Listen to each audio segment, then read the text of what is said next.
Buenas tardes, queridas amigas y amigos. Lo primero, disculparme porque hemos llegado tarde a nuestra cita, porque el nuevo telón de acero que se ha abierto en Europa, ¿no? También es virtual y también es en las redes. Y bueno, hubo ciertos problemas de comunicación que al final conseguimos solventar, ¿no? Hoy tenemos con nosotros, como podéis ver en la pantalla, a alguien muy especial. Es una entrevista que a mí me hace mucha ilusión porque como historiador eh, vamos a conocer a alguien que nos va a enseñar eh, lo que ha vivido la historia de su familia, que es la historia de Ucrania, la historia de la Unión Soviética y hasta hoy en día. Os hablo de Oleg Yasinski. Lo conoceréis porque normalmente publica en RT, tiene su apartado de opinión en RT, todas las semanas publica una nota. También trabaja en páginas como presenza.com, en desinformémonos.org. Realizó también traducciones del ruso, perdón, del español al ruso de grandes obras literarias, de Galeano, Saramago o el subcomandante Marcos. O sea, tenemos aquí delante nuestra una persona muy versada en la historia, un gran periodista y encantado de tenerte aquí, Oleg. Santiago, muchas gracias por la presentación, una larga realmente, y muchas gracias a todos los que nos están escuchando, los que están viendo. Creo que tenemos muchos temas que conversar. Sí, a mí me gustaría pedirte, por favor, que me permitieras no ser periodista y ser un espectador más y tener una conversación más entre dos seres humanos que están, fíjate, yo estoy en Galicia, en Vigo, en la punta a punta, el Finisterre está cerquita de mi casa, ¿no? El Finisterre que decían los romanos, y tú estás en la otra punta de Europa, en el este. O sea, estamos separados por todo un continente y la tecnología nos une para poder compartir y conocer nuestras vivencias. Tu vida es muy curiosa porque eres ucraniano, pero tu familia era ucraniana, por supuesto, pero soviética. Tienes una vida con muchas vueltas, ¿no? Porque, claro, partes de una zona europea que fue muy convulsa, ¿no? Tanto, sobre todo ya en los años 30 y en los años 40, ¿no? Cuéntanos un poco la historia de tu madre y de tu abuela. A ver, yo trataré de ser muy breve. En general, en la Unión Soviética hace solo unos 30 o 40 años, que no es nada para la historia. Nosotros no nos dividíamos entre los rusos, ucranianos, bielorrusos. Era un solo territorio, era una sola historia. La historia llena de historias, por supuesto, del siglo XX, siglo XIX. Las cosas que sé de mis padres y de mis abuelos no son todas, porque ahora me arrepiento mucho de no haber conversado siendo niño con ellos más de estas cosas. Nací en Kiev, pero mi mamá nació en la frontera entre Polonia y la Unión Soviética y Bielorrusia. Bielorrusia era parte de la Unión Soviética 4 meses antes de la guerra. Y como ella era de la familia judía, además de era hija de un comandante del ejército rojo judío, obviamente avanzaban los nazis porque esa era la primera parte atacada por los alemanes el 22 de junio del año 41. Así que mi abuela escribió unas páginas, unas líneas como ella se escapaba con mi mamá, que era bebé de pecho, a través de los bosques y pantanos de Bielorrusia. Y atrás iban los alemanes. Así mi madre con mi abuela, bueno, mi abuela con mi madre, así escaparon, llegaron a la evacuación, tuvieron mucha suerte, vieron muchas cosas fuertes, vivieron muchas cosas fuertes también. Terminaron viviendo en Siberia, cerca de Irkutsk, en la ciudad de Angarsk, y más al fondo, que está a miles de kilómetros de la línea de batalla, mientras mi abuelo materno estaba en la guerra. Mi abuela trabajó de secretaria en los campos de reclusos de Stalin. Es otra página de la historia. Mi abuela nunca hablaba mucho de eso, vio muchas dramas humanas, pero era una familia normal soviética. Después, por el trabajo, a mi abuela la mandaron, ya se casó con mi abuelo, los mandaron a trabajar a Kiev, así llegaron a Ucrania cuando mi mamá tenía como 12, 13 años. Mi padre era de Kiev, nacido y crecido en Kiev, en un barrio cercano a Babi Yar. Babi Yar es lugar de mayor masacre nazi de los judíos. Mi padre ucraniano creció jugando ahí cuando él tenía 2, 3 años. Su casa estaba ocupada por el ejército alemán. También tiene muchos recuerdos de toda esta historia, pero era una familia normal soviética. Éramos ucranianos de origen étnico diverso, porque también tengo raíces polacas, etcétera. Y la verdad que en esa época nunca nos dividíamos entre los rusos, ucranianos. Era una locura pensar, imaginar que iban a pasar las cosas que ahora están pasando. Yo creo que con toda la gran imaginación del pueblo soviético, de mis abuelos, bisabuelos y todo esto, ver dos pueblos hermanos eslavos o dos partes de un solo pueblo enfrentados en esta tragedia de nuestros días era algo absolutamente impensable. Desde luego. Tiene que ser impresionante, ¿no? La década de 1930 y 1940, en toda esa zona de centro-este europeo, fue muy dura, ¿no? No sé si os coincidió, vosotros que erais ucranianos y judíos, cuando las matanzas de Volinia con los polacos, creo que fueron los años 40, ¿no? Al principio. Eh, ¿qué querías decir algo de eso? Sí, sí, sí, no han pasado muchas cosas duras, muchas cosas dramáticas, pero las matanzas de los nacionalistas ucranianos de Volyn y toda esta parte, ellos operaban en la parte occidental de Ucrania y Bielorrusia, mataban por igual a los polacos, a los judíos, a los gitanos, a los homosexuales, a los comunistas, a los ucranianos y rusos también, a todos los que no eran ellos. Eran muy democráticos, hay que reconocerlo. Totalmente, así que son nuevos héroes de Ucrania, Sí. nuevos héroes oficiales según la nueva mitología oficial que se supone que ellos lucharon contra los ocupantes rusos y contra los alemanes que invadieron Ucrania, pero es mentira porque ellos eran parte del ejército de Hitler y hay una prueba tras pruebas, los archivos del mundo están llenos de estas pruebas. ¿Y qué significa para usted ahora, después de todas estas historias que nos ha contado, ver blindados alemanes dirigirse hacia la frontera de la ex Unión Soviética, hacia la frontera rusa?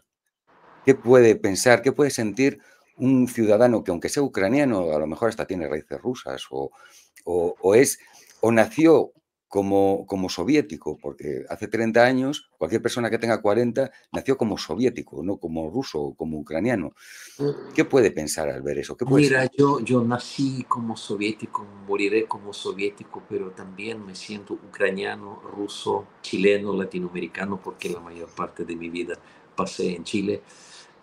Para mí todo esto es una sola cosa, algo circunstancial, pero algo también elegido libremente.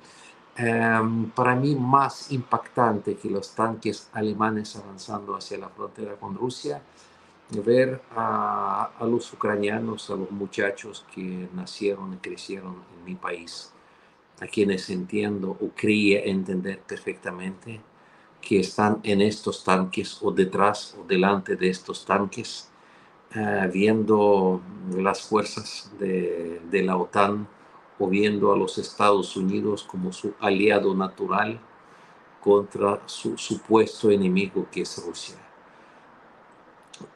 Para mí es mucho más fuerte que ver si es un tanque alemán, norteamericano o de cualquier otro país, porque también me recuerda de nuestra gran ingenuidad, ingenuidad de toda mi generación soviética, que nosotros realmente en la época de Perestroika creímos en este cuento de los valores humanos universales de que ahora vamos a ser amigos, ahora vamos a ser parte de este mundo, que nos dieron permiso para entrar al mundo civilizado. Bueno, estoy exagerando un poco, nunca Sí. creí en la gran civilización occidental, conozco algo de historia de África, Latinoamérica, etcétera, pero nosotros realmente creíamos que ese mundo era bastante más civilizado que resultó ser.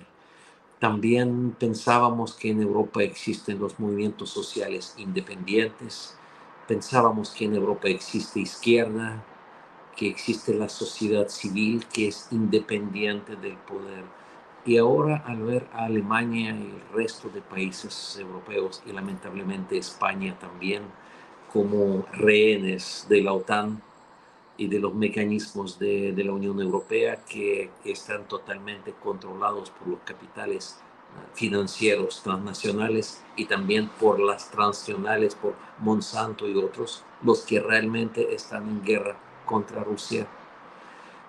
Para mí es muy impresionante porque jamás imaginé que éramos tan ingenuos en nuestra comprensión del mundo político hace solo unos 10 o 15 años. Hablando de esa ingenuidad rusa, ¿no? O de aquella soviética, porque recuerdo que, no recuerdo ahora mismo quién era, ¿no? Pero era un alto mando del ejército del Pentágono de Estados Unidos y contaba que llegó un momento de que allí en el Kremlin ellos tenían su propia oficina, ¿no? Y, y que hablando con otro mando de ruso, ¿no? No sé si era la KGB ya o ya había cambiado, era la FSB, no domino bien las siglas, ¿no? Y y le decía el americano: "Oye, ¿cómo permitís que publiquen en la prensa estas noticias que van totalmente contra el país?". No especificaba lo que era, ¿no? Pero que con una libertad, o sea, que no era libertad, en realidad estaban atacando al propio país, estaban haciendo, pues, como hacen, estas ONGs que después dan golpes, de estado, ¿no? Amparados por otras ONGs y hacen un tejido y, bueno, ya sabemos cómo funcionan, ¿no? Eh, y el norteamericano se quedaba alucinado y le decía: "Sois unos inocentes. Eso en Estados Unidos no lo permitirían nunca, nunca, y vosotros lo permitís". Y le daba risa, ¿no? Lo contaba como qué ingenuidad, ¿no? De los rusos. Yo creo que es uno de los principales problemas que sigue existiendo en todo el espacio postsoviético, incluyendo Ucrania, Rusia y otras repúblicas.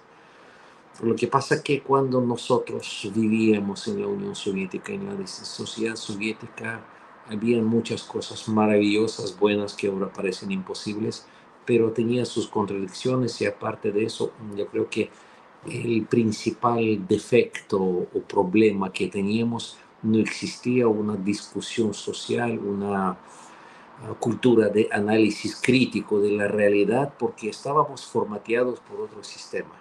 Así que no teníamos anticuerpos contra la propaganda occidental que vimos que en Ucrania tiene una eficiencia absoluta. Y pasó lo que pasó porque realmente el Estado soviético no nos preparó para ver el resto del mundo como enemigos. Si nosotros vemos los dibujos animados soviéticos, los malos nunca son tan malos y después los buenos les conviene que les convencen que no conviene ser tan malos, los malos se arrepienten, piden perdón y vuelven a ser buenos. Uno de los protagonistas de los dibujos animados soviéticos es el gato Leopold y los ratones siempre están molestando al gato y el gato vive bajo el lema muchachos, vivamos en paz. Así que este leopoldismo también era parte de nuestra mirada al mundo, nuestra ingenuidad. Nosotros no veíamos el mal en los otros. Estoy hablando en nivel de las grandes masas populares, las personas que no eran politizadas, que no entendían mucho de la política, obviamente eran personas normales. Así que controlando los grandes medios de comunicación de toda la Unión Soviética, porque en la época de Yeltsin en Rusia pasó prácticamente lo mismo que pasó en Ucrania en el mismo periodo. Y después de Maidán, el occidente colectivo tomó todo el control mediático del espacio postsoviético, con un discurso anticomunista, con un discurso absolutamente malinchista, no sé si se entiende el término de, no sé, de una traición a la sangre propia nuestra, con el discurso de arrepentirnos de nuestras raíces, para generarnos un complejo de inferioridad colectivo frente al occidente que es un ejemplo del progreso y el desarrollo. Y en caso de Ucrania era un doble discurso manipulador. Anticomunismo iba junto con el discurso antirruso. O sea, los rusos y los comunistas eran culpables de todos los males del pueblo ucraniano, porque Ucrania merece vivir mucho mejor, porque los ucranianos son lo mejor, son la parte más europea, más civilizada, más avanzada de la Unión Soviética, y si Ucrania se separa de Rusia, se libera de influencia rusa, va a tener nivel de vida de Suecia o algo así. Los que no quieren trabajar van a tener una, ¿cómo se llama esto? Un pago por desempleo de 2.000 euros o 3.000 euros, y los que quieren trabajar van a ser millonarios. Así de burdo era este discurso. La gente era ingenua, creía en esto, y nosotros que teníamos la educación gratis, salud gratis y todo esto era absolutamente natural para nosotros. No sabíamos, no imaginábamos que íbamos a perder todo esto. Y las nuevas generaciones de ucranianos ya ni siquiera saben de eso o no creen. Es muy impresionante que en paso de tan poco tiempo histórico, si tú hablas ahora en Ucrania de la Unión Soviética, parece que este país nunca era parte de la Unión Soviética, o las generaciones mayores han olvidado con demasiada rapidez las cosas esenciales. Sí, yo también veo que se tiende a utilizar la Unión Soviética y el comunismo como algo malo, por supuesto, y que la culpa es de Rusia, ¿no? Como que fue Rusia la que, por culpa de Rusia hubo comunismo, por culpa de Rusia hubo Unión Soviética. Y después resulta que te pones a ver todos los que fueron dirigentes de la Unión Soviética y resulta que rusos no fueron más que otros. O sea, hubo ucranianos como Khrushchev, Stalin era georgiano. Quiero decir, que le dan, supongo que Rusia tenía más peso, claro, más peso demográfico, más extensión, pero la Unión Soviética yo la veo como que era de todos los soviéticos, no que era Rusia imponiendo un comunismo, un Estado. ¿Tú qué Ah, opinas? la sociedad socialista fue la libre opción de todos los pueblos de la Unión Soviética. Era la construcción colectiva de todos. Todos participaron en eso. La Unión Soviética era un país quizás demasiado centralizado, lo criticábamos de eso, porque cualquiera de Bielorrusia o de Ucrania o de Uzbekistán, para hacer la carrera de verdad, tenía que terminar su vida, su carrera en Moscú, porque así ascendía, porque desde Moscú se administraba todo esto, pero se administraba para todos, no para Rusia.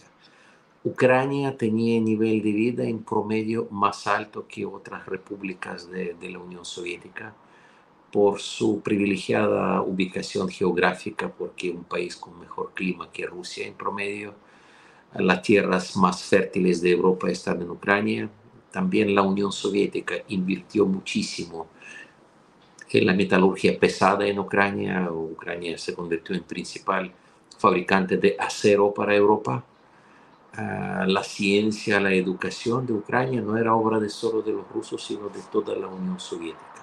Y en la Unión Soviética también la distribución de la fuerza laboral o de los cuadros intelectuales, creativos, también se hacía entre todas las repúblicas por igual, para dar más desarrollo a las repúblicas con más atraso científico, más atraso educativo. Y lo mismo estaba pasando en Ucrania. Además, en Ucrania, los comunistas, los soviets, obligaban a todos los ucranianos a estudiar ucraniano. era obligatorio aprender ucraniano, aunque en la parte oriental, en el sur de Ucrania, el idioma natal de la enorme mayoría de ucranianos era ruso. De hecho, en Kiev también mi idioma natal es ruso, porque en Kiev todos hablábamos ruso. Ucraniano se hablaba en el campo y en la parte occidental de Ucrania, cerca de la frontera con Polonia, Lvov, etcétera. Pero la mayoría de ucranianos todavía hace 30 años teníamos ruso como idioma materno. Así que ahora todo este cuento que la Unión Soviética perseguía la cultura ucraniana, que odiaban a los ucranianos, en el fondo Ucrania como un territorio con este nombre es una construcción soviética. Ucrania logró su máximo desarrollo humano, cultural y económico en la época soviética también. Si vamos a revisar los datos demográficos, más crecimiento de la población fue justo en la época soviética y con la independencia la población empezó a disminuir. Sí, Ucrania desde los años 90, desde el 91, en potencial, fue disminuyendo y en realidad, por lo que tengo entendido, lleva 30 años prácticamente viviendo de la herencia soviética. Eh, Pocas cosas, infraestructuras importantes, por ejemplo, como las presas del Dnieper y tal, todo eso se construyó en la época soviética, la infraestructura eléctrica. Incluso las fábricas, las más importantes, vienen todavía de la época soviética. Absolutamente todo, porque el poder post-Maidán no fue capaz ni de construir ni una estación del metro. El metro, las grandes construcciones, puentes, carreteras, todo fue construido por la Unión Soviética. Por eso cuando yo entré a Ucrania, después de muchos años de estar fuera, entré a Ucrania pocos meses antes de la guerra. Entré después de estar fuera desde el año 2013. Yo pensaba que estaba preparado para ver lo que iba a ver, pero la realidad superó mis expectativas en mal sentido. Vi un país absolutamente destruido, vi un país tercermundista, pobre no solo económicamente, sino pobre de proyección, pobre de pensamiento, con muchas necesidades básicas y con toda esta infraestructura soviética bastante deteriorada en todas estas décadas. Así Claro. que todo ya estaba cayendo a pedazos. Y así estaba cayendo a pedazos la sociedad, corroída también por nacionalismo, por todos los discursos, porque mientras más empeoraba la vida en Ucrania, más fuerte se hacía este discurso nacionalista, nazi ucraniano, acusando a Rusia de todos los males del país.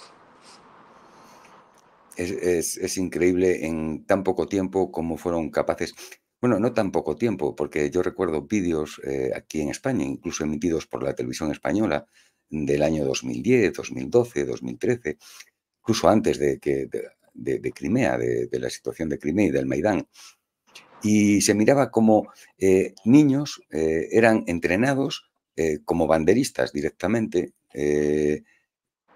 con rituales nazis, eh, incluso simulando armas, niños, hablamos niños de 10, 12, 13 años o incluso menores, ¿no? ¿Cómo convencieron al pueblo ucraniano para atacarse a sí mismo? Porque prácticamente yo lo entiendo como una guerra civil, es atacarse a sí mismo, ¿no? No, Absolutamente, este gobierno es como una enfermedad autoinmune. No sé, es una...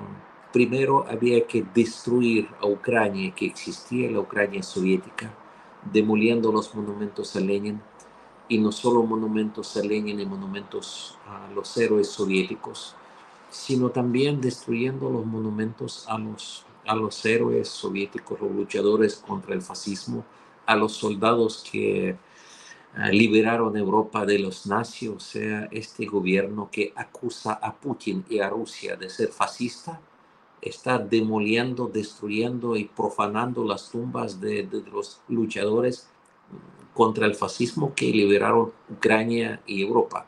O sea, destruyendo los monumentos y las tumbas de los propios abuelos y bisabuelos. Es la esencia de este régimen, pero porque mucho antes de la guerra, en Kiev sacaron el monumento a Vatutin, que fue el general que liberó Kiev de la ocupación nazi, que es un héroe del pueblo ucraniano. Así que Y es todos estos ucraniano. héroes, y es ucraniano además, así que todos estos personajes fueron declarados enemigos de Ucrania y los héroes de Ucrania fueron oficialmente también presentados, proclamados y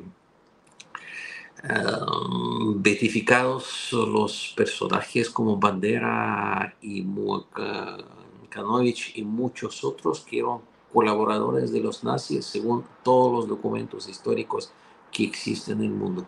Yo me pregunto cómo el pueblo ucraniano que estudió la historia en la Unión Soviética, que tenemos muchos libros, muchas películas, muchas historias que nos contaron nuestros abuelos y bisabuelos, cómo podían tragar todo esto. Yo creo que el proceso era como cocinando una rana de a poco, sin llamar mucha atención y todo, porque estos campos de entrenamientos nazi para los niños, para los jóvenes, estaban en las montañas de Cárpatos, no era algo tan visible. Si aparecía información, decían que no es algo exagerado, que no es tan así, que es un campo de jóvenes. Bueno, de repente pasa algo, pero no es típico, no es representativo. Igual que decían que los partidos de la ultraderecha fascista, como Svoboda o sector de derecha en Ucrania, que ocupan tan pocos escaños en el Parlamento, que no es una fuerza, que Ucrania no es nacionalista, que no tiene nada que ver con los nazis. Además, tenemos presidente de nacionalidad judía, Zelensky, que Ucrania no puede ser un país fascista. O sea, toda esta propaganda realmente dirigida a la gente absolutamente, ¿cómo decirlo suavemente? La gente muy Alineada. claro, la gente muy ignorante, la gente absolutamente embrutecida, lumpenizada por los medios que hicieron su trabajo en perfección.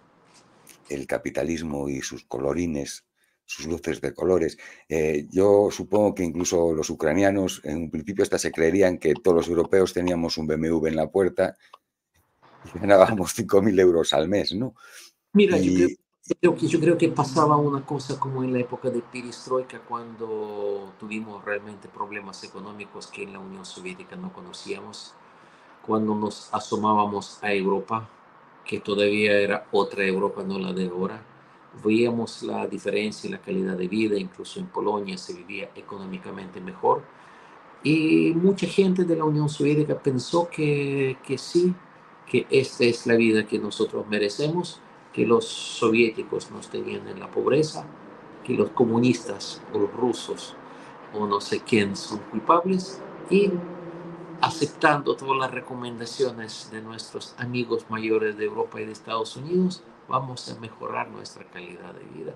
Como una mirada bastante también de la mente colonialista, de la mente con mucho complejo inferioridad, porque también me acuerdo todos los chistes soviéticos no tan ingenuos de la época, que iban hacia la misma dirección, que nosotros somos los más pobrecitos, los más robados, saqueados, engañados por todos los comunistas y todo, y por fin el mundo se abre para nosotros y podemos ser civilizados como el resto de europeos. pues ahora se habrán dado cuenta de lo que es la civilización. Claro. Es que, de verdad, me da una risa así tonta, ¿no? Y es una falta de respeto, porque están muriendo cientos de miles de personas, están destrozando un país totalmente. Y bueno, y Rusia también lo está sufriendo. En realidad están, como hablábamos, una guerra civil, los eslavos matando unos con otros, ¿no? Eh, Dime algo positivo desde que pasó, desde el 2014 en el Maidán. No lo Ah, veo, no encuentro. yo no veo nada positivo, pero quizás un efecto positivo a largo plazo de esta durísima lección que nos está dando historia. Siento que los rusos por lo menos están entendiendo un poquito más qué es lo que es el Occidente, qué son las transnacionales, quiénes son los amigos y quiénes son los enemigos. Siento que todavía este pueblo ruso que veo a diario en las calles, sobre todo los jóvenes, son muy ingenuos, no tienen idea qué es el enemigo que se metió con Rusia. Porque una cosa, ver el mundo desde África o desde Latinoamérica, y otra cosa es ver toda la vida por la televisión, la producción de Hollywood, porque fuimos conquistados culturalmente por ellos. Y ver las marcas occidentales que se fueron de las tiendas rusas y todo, para algunos era un drama mayor que la guerra, pero por suerte para una minoría. Y aquí en las calles de Moscú, si hace 3, 4 años se podía ver a muchas personas con las banderitas norteamericanas en logotipos y todo, en los gorros, en la ropa. Ahora prácticamente no se ven. Sí, aparecen algunos. No les dicen nada, porque los rusos normalmente no les dicen nada. Sí, Pero, puede que no. pero la gente en el metro se mira y se nota, se siente ya.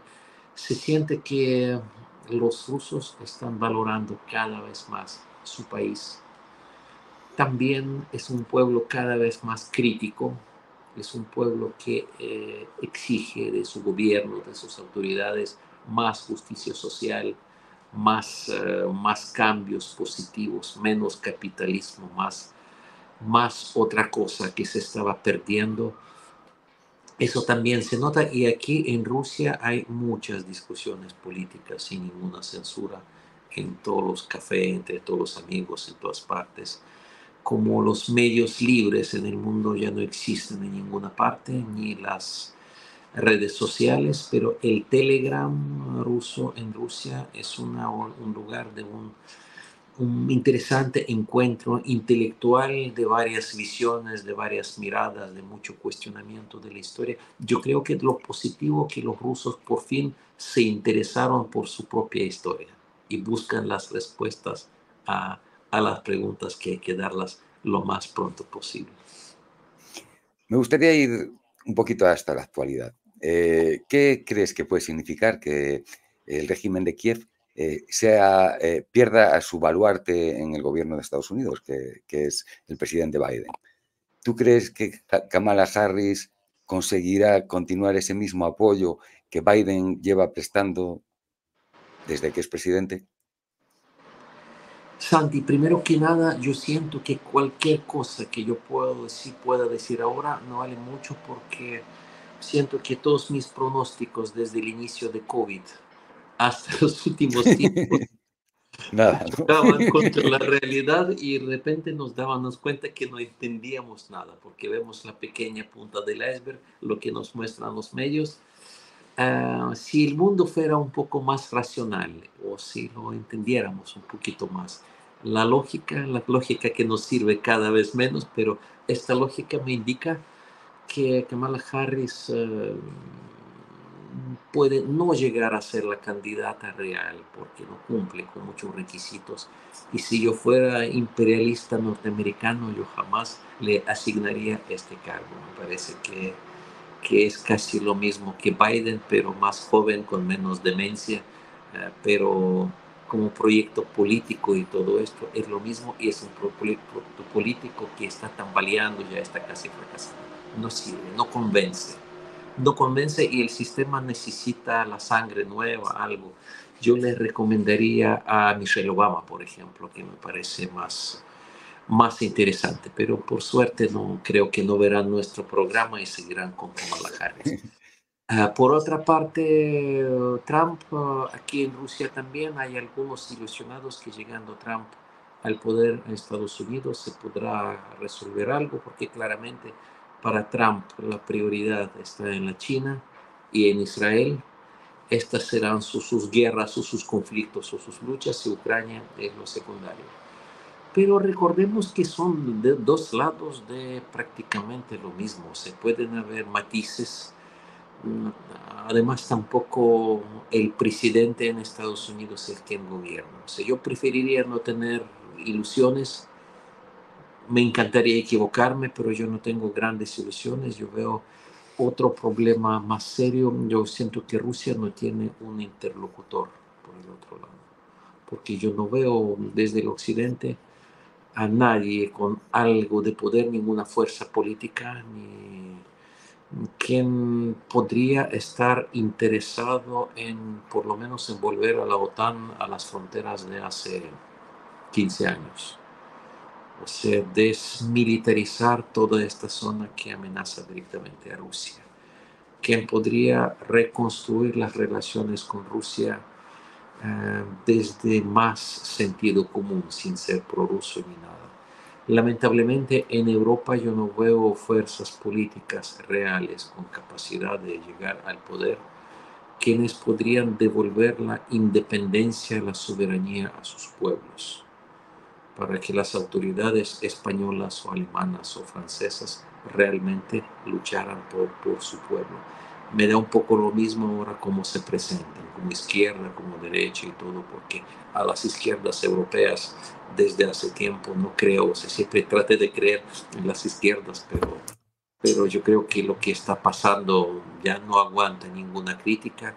Son brazo izquierdo de las transnacionales. Las transnacionales y el poder globalista ha penetrado los movimientos sociales, ha roto los movimientos sociales y los ha convertido en sus instrumentos. Así que me gustaría soñar que desde los pueblos europeos surgen las fuerzas sociales independentistas para recuperar algo de independencia de Europa, porque Rusia necesita de Europa, Europa necesita de Rusia, podemos construir relaciones de conveniencia total, de la necesidad mutua.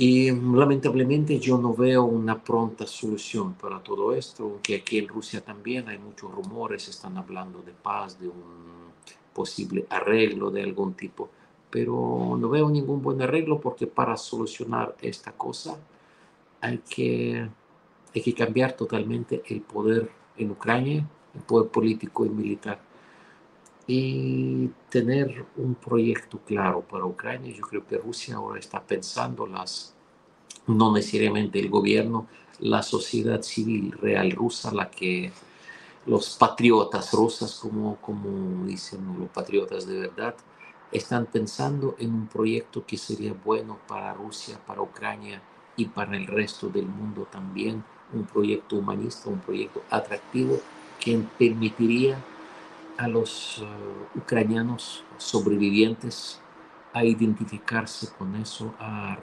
reencontrarnos en un territorio y dentro de una historia que sigue siendo nuestra.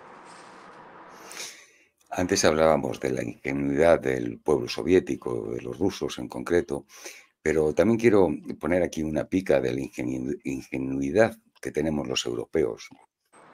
¿Cómo no nos damos cuenta de que yo siempre imaginé, ¿no? Como europeos, Rusia va a estar ahí mañana, por mucho que nos peleemos, porque es nuestra frontera y es un país de Europa. Y yo veo el potencial científico y humano de Europa, el potencial científico y humano de Rusia y de Ucrania, y veo los tremendos recursos que hay en Rusia. Si se uniera Europa y Rusia, si fuera una Unión Europea como un día pidió Putin desde Vladivostok hasta Lisboa, es que no habría otra potencia en el mundo que pudiera hacerle la más mínima sombra, ni China ni Estados Unidos. ¿No crees tú que Estados Unidos provoca esto precisamente para alejarnos a los europeos y a los rusos y poder mantenerse él como hegemón del mundo? Mientras domine Ah, Europa, podrá ah, hacerlo.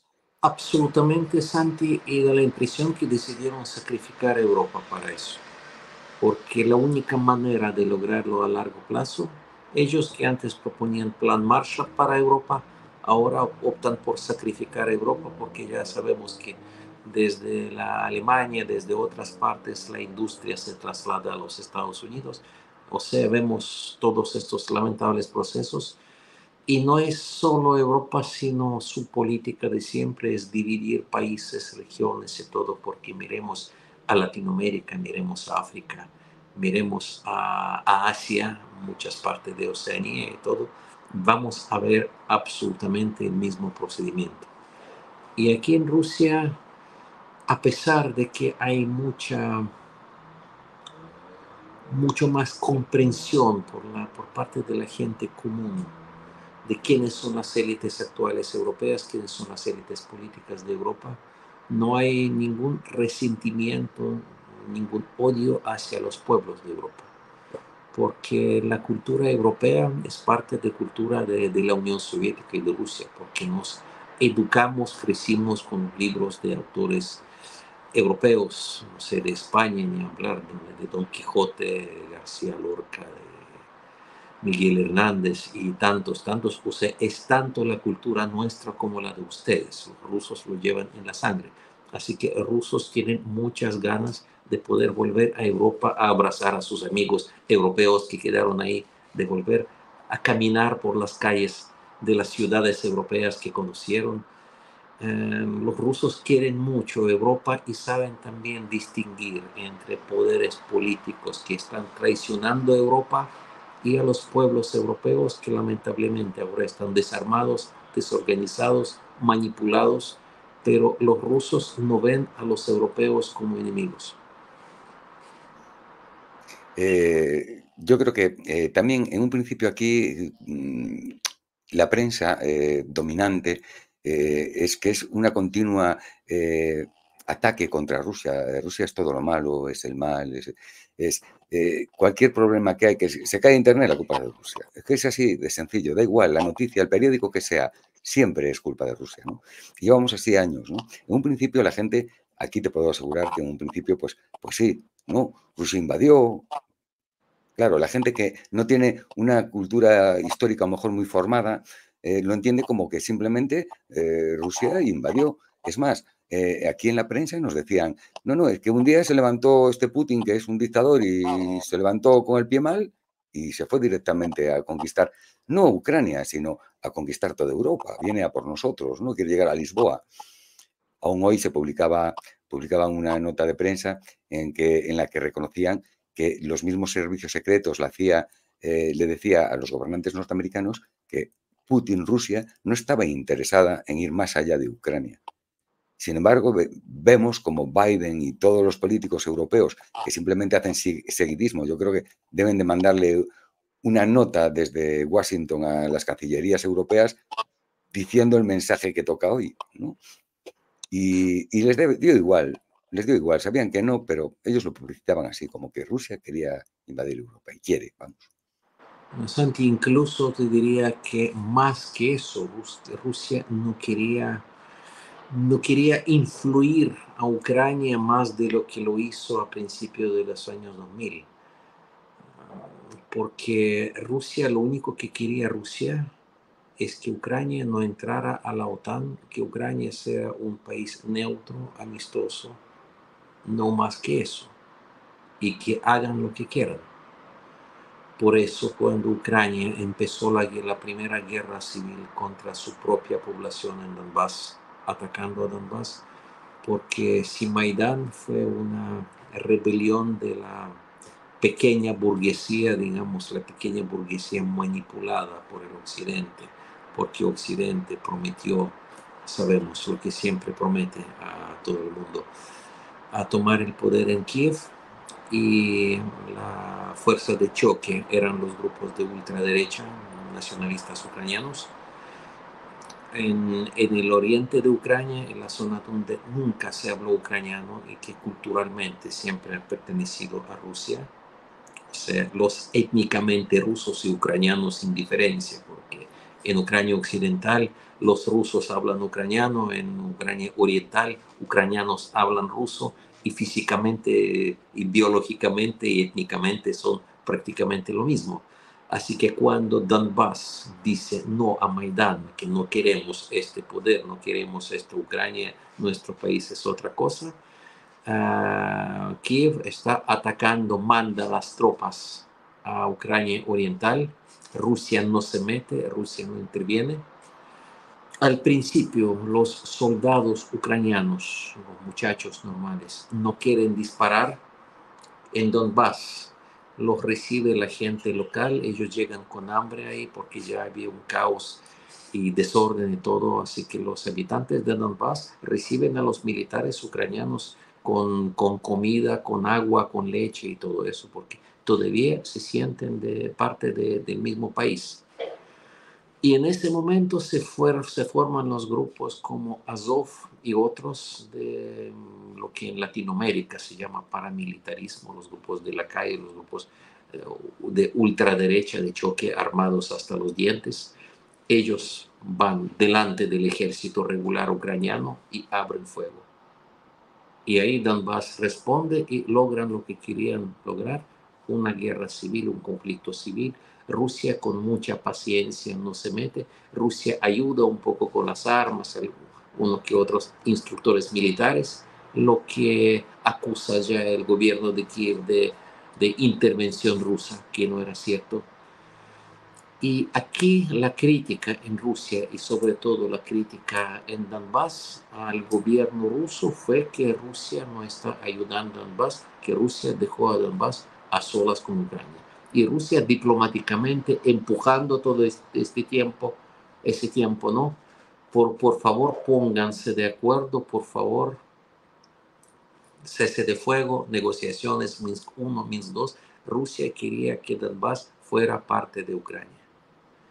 Rusia tomó Crimea por la única razón geopolítica, geoestratégica de que los puertos de Crimea y todo esto es el control del Mar Negro. Y las intenciones de la OTAN estaban claras. Y aparte de eso, la gran mayoría de los habitantes de Crimea nunca se sintieron ucranianos y se identificaban con Rusia. Además, cuando desde Kiev llegaron las amenazas de mandar a Crimea los trenes de amistad, significa con los delincuentes de ultraderecha, para enseñar a los crimeanos a amar a la patria. Claro que a los crimeanos no les gustó para nada ese proyecto y recibieron las tropas rusas como sus liberadores. Esta es la historia real. Pues sí, es una historia que todos pudimos ver gracias a las redes sociales. Los hombrecillos verdes les llamábamos aquí, a los soldados rusos.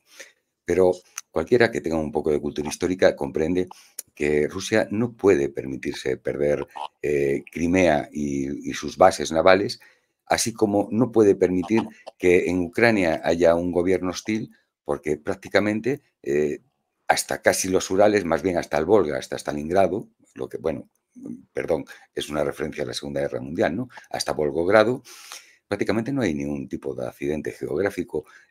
Es una zona indefendible. Por eso los tanques alemanes llegaron con tanta velocidad y corrieron por todas las estepas. Entonces, yo digo, los militares como Zalumni, que nacieron como Sirsky, que nacieron como militares soviéticos, con la doctrina soviética, ellos tuvieron que estudiar en las academias militares soviéticas que Rusia nunca podría permitir poner un ejército justo en la frontera de Ucrania con los misiles hipersónicos a 3 o 4 minutos de Moscú. Y ellos sabían militarmente como profesionales que eso Rusia nunca iba a poder consentirlo. ¿Cómo cómo permitieron que lanzaran a su pueblo contra Rusia? Es algo que no puedo comprender. Siento que ha sido una escalada paso tras paso, paso tras paso, mientras Rusia de vez en cuando hablaba de las líneas rojas, ellos con un claro desprecio superaban las líneas rojas. Aparte del asunto militar, aparte de la parte del discurso mediático también, recordemos las últimas Olimpiadas y todo eso, lo que hicieron con los deportistas rusos. Era una consciente humillación pública para demostrar que Rusia no es nada, que con Rusia se puede hacer cualquier cosa, contando que los rusos son aficionados al deporte, Putin personalmente es aficionado al deporte, y humillar públicamente a los mejores deportistas rusos también era parte de la estrategia para provocar a Rusia a una respuesta irracional. porque la respuesta militar de Rusia justamente era una trampa tendida por Occidente para justificar las sanciones, porque según el plan, obviamente todos sabían que la economía rusa no vale nada, que es suficiente un par de paquetes de sanciones y aquí todo va a caer. Así que yo creo que en esta historia habían muchos errores de cálculo por todos lados involucrados. Sí, Por una parte, muchos pensaban que en el caso de enfrentamiento armado entre Rusia y Ucrania, las tropas rusas en un par de días van a tomar todo el país. Esto no sucedió porque creo que fue subestimado el enemigo. Yo creo que en Rusia no se entendió que la OTAN estaba preparando a Ucrania muy en serio para esta guerra y Ucrania del año 2022 no era lo mismo que del año 14 de Crimea y todo esto, cuando un soldado ucraniano, un general ucraniano que estudió con un compañero ruso que ahora es general ruso, psicológicamente no está en condiciones de disparar a su compañero. Y todos se conocen en nivel de familias. Y los ucranianos de la época de Maidán, el ejército ucraniano y todo, era otro ejército, era ejército del pueblo todavía, que no que tenía suficiente responsabilidad para no dejarse provocar, para no enfrentar a los rusos en Crimea. Yo creo que desde Rusia se hizo la misma provocación que cuando Rusia empieza la operación militar, va a ser derrocado el régimen de Zelensky y con los militares ucranianos Rusia va a llegar a un acuerdo. Por eso, si acordamos, los primeros días de la guerra, Rusia atacó solo objetivos militares, además advirtiendo a las personas que va a ser por la noche, que aléjense por favor de todos estos objetivos, porque todavía había una ilusión, una esperanza errónea de lograr esto con poca sangre.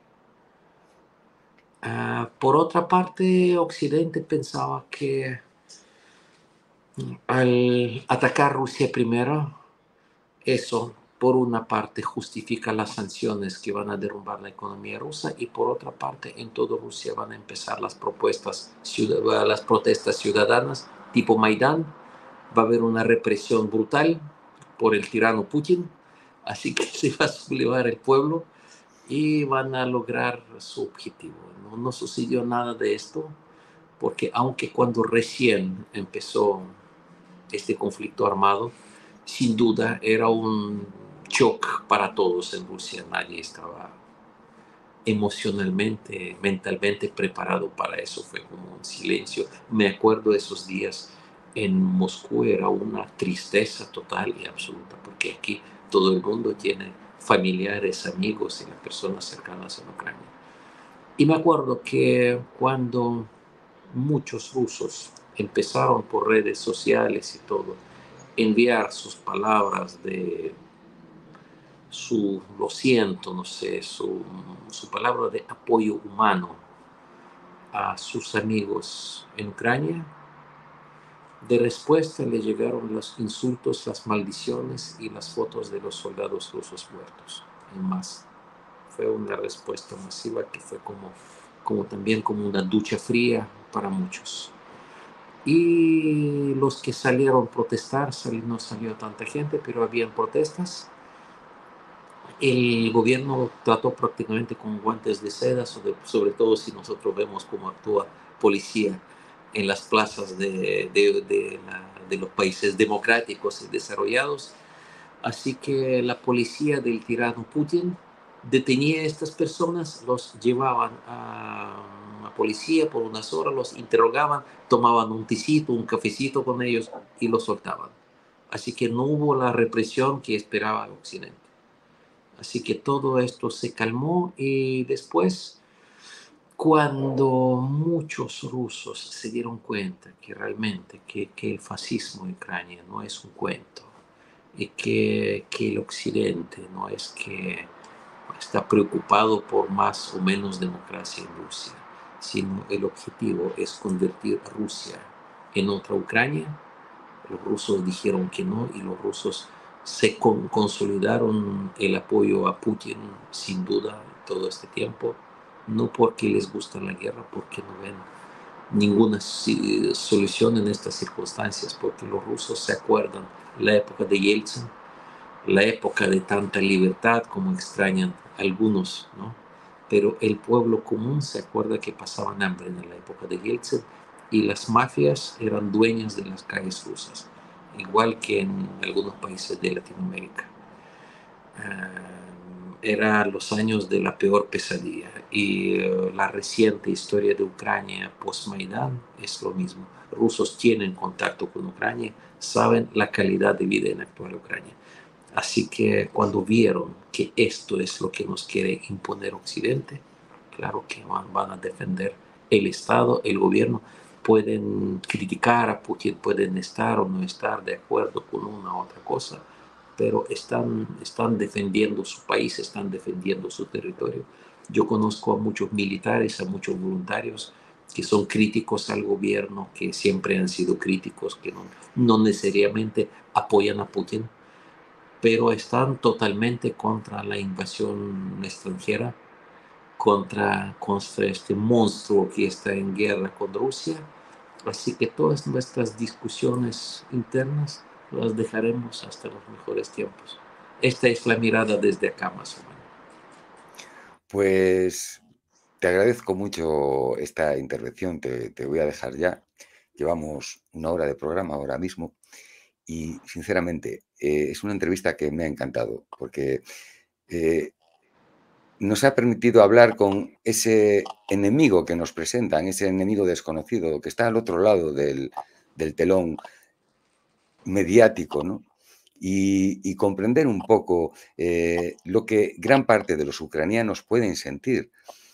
Por supuesto, habrá ucranianos que odien a Rusia, ucranianos que se crean más polacos o más alemanes, incluso casi que ucranianos, ¿no? Y sí, y perdón, y es comprensible porque claro que hay muchísimos muertos, muchos están de luto, o sea, sería raro si sintieran otra cosa en este momento, desde el nivel de sentimientos. Ya, pero cuando vemos a todas esas imágenes, no te dejo escapar, esas imágenes de los comisarios estos, de las oficinas de reclutamiento, cazando a la gente como si fueran auténticos sicarios del gobierno de Kiev, cazando a la gente, ves como la gente no quiere ir, cómo golpean a mujeres incluso que se ponen entre ellos y el apresado, ¿no? ¿Cómo no? Eso tiene que estar rompiendo al pueblo ucraniano por dentro. Eh, Sí, sí, yo pienso que los que querían ir, que los convencidos que tenían ya ideas fueron. antirrusas ya no han sobrevivido, están heridos, ya no están en la guerra. Ya se acabó material para la guerra y ahora por eso. Y eso también está socavando bastante, desestabilizando Ucrania por dentro. Vemos cómo los partisanos, el trabajo de los partisanos aumenta atacando a los comisarios políticos, atacando a vías férreas, incluso lo más importante, denunciando las acumulaciones de tropas, donde están las armas. Y la verdad, los misiles Iskander están haciendo barro, como quien dice, ¿no? Destrozando totalmente todo lo que es la cabeza visible que dirige el ejército ucraniano. Aún hace unos días vimos como 50 no mercenarios, sino asesores, ¿no? Los pata negra de la OTAN, británicos, franceses, cómo están muriendo, cómo están cayendo. Y yo creo que gran parte de esas victorias, conseguir destruir a esa gente es gracias a las denuncias de los partisanos. ¿Qué opinas tú de eso? Es altamente probable también. Si la opinión pública en Ucrania se está cambiando, lo que pasa es que es muy difícil medir desde acá la opinión pública. Tengo amigos cercanos en Ucrania, algunos se esconden de esta carnicería, están en clandestinidad y todo. Yo la verdad que prefiero no llamar sin extrema necesidad a nadie de los amigos en Ucrania, porque para ellos puede ser muy peligroso esto, pero la información que nos llega de fuentes más o menos objetivas, que ya no son los ánimos de hace un par de años, la gente está muy cansada de esta situación, muy cansada, porque están viviendo un drama, además con cortes de luz, con este calor de 40 grados de los últimos días y todo. Así que quieren que esta pesadilla termine más allá de su amor o desamor por Rusia, se dan cuenta que esto no tiene solución. Sobre todo cuando el ex comandante del ejército ucraniano, que después de entrar al conflicto con Zelensky fue enviado al exilio honroso de embajador a Inglaterra, hace un par de días dijo que él ve sentido en la guerra en Ucrania como el ensayo de nuevas tecnologías militares del mundo civilizado. O sea, ve su país como un tablero de ajedrez, como un territorio de ensayo de las armas para la OTAN. Así que es bastante claro todo esto. Yo creo que en Ucrania muchos entienden eso. Lo que pasa es que en Ucrania no se puede medir la opinión pública porque es peligroso poner un like en Facebook, o sea, por eso te pueden llevar preso. Es muy impresionante también, perdona que me alargo, pero me No, parece no, no, por favor. importante. Ucrania seguramente ahora es la campeona europea, no sé si mundial, por presos políticos. Según los cálculos más conservadores, hay entre 13 y 14 mil presos políticos. Y hay muchas cosas absolutamente bestiales, hay ejecuciones sumarias, hay tortura, hay todo esto. Pero pon en español, que pongan los que nos ven presos políticos en Ucrania, que lo buscan en YouTube. Verán de todo menos un solo caso, un solo reportaje, porque en los medios democráticos internacionales los presos políticos ucranianos no existen. Se está pasando algo de tan grave como con cualquier dictadura latinoamericana que el mundo en su tiempo, hace 20, 30, 40 años, todo el mundo ponía el grito al cielo. Ahora se puede meter presos, se puede fusilar la mitad de los ucranianos y en las redes no aparecerá ni una sola nota. Eso es muy impresionante también. Es también una buena pincelada para retrato de estos tiempos. Pues sí. Pues bueno, me despido entonces de ti, de todos los espectadores y de verdad agradeciéndote esa visión del mundo eslavo desde un ucraniano que tiene que estar en Rusia para poder vivir con cierta libertad. Y si quieres decir algo para despedirte, todo es Santi, tuyo. muchísimas gracias por la invitación y desde la cierta libertad de Moscú, desde la cierta de libertad de la vida, quiero dar muchas gracias a nuestros amigos y compañeros que nos están viendo, a quienes no les da lo mismo, que no han perdido este sentimiento de solidaridad entre los pueblos, porque todos somos un solo pueblo al final de las cuentas. Así que muchísimas gracias por su interés y ojalá que mis pronósticos pesimistas no se cumplan, que me equivoque una vez más y que realmente llegue la paz para Ucrania, para Europa, en lo que más necesitamos, sin duda. Los mejores deseos para todos. Encantado, Oleg. Gracias.